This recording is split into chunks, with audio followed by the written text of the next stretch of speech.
So ఇప్పుడు ఇక్కడ మనము వ్యాలెట్‌లోకి వెళ్ళిపోయి మనం చెక్ చేసినట్లయితే ఇది ఫస్ట్ బయోమెట్రిక్ అడుగుతుంది. సో అన్లాక్ ఫింగర్ ప్రింట్ మీద క్లిక్ చేసి ఫింగర్ ప్రింట్ ఇచ్చేసినా లేకపోతే ఫ్రేజ్ వర్డ్స్ ఇచ్చినా కూడా ఆటోమేటిక్గా కరెక్ట్ అయితే అది ఓపెన్ అవుతుంది. సో ఓపెన్ అయిన తర్వాత ఇక్కడ అవైలబుల్ బ్యాలెన్స్ కనుక మీరు చెక్ చేస్తే 0.01 పై అని ఉంది. సో పైన చూస్తే 6.54 పై ఉంది.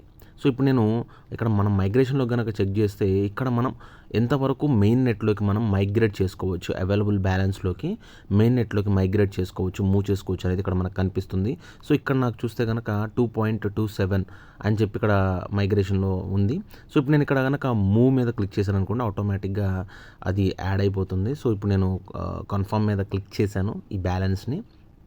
ఇది ఇప్పుడు మెయిన్ నెట్లో మనకి మైగ్రేట్ అవ్వడం అనేది మీరు ఇప్పుడు చూడొచ్చు. Yes, you have successfully moved the amount your available balance అని చెప్పి చూపిస్తుంది. ఓకే, ఇప్పుడు నేను క్లోజ్ చేసేసాను.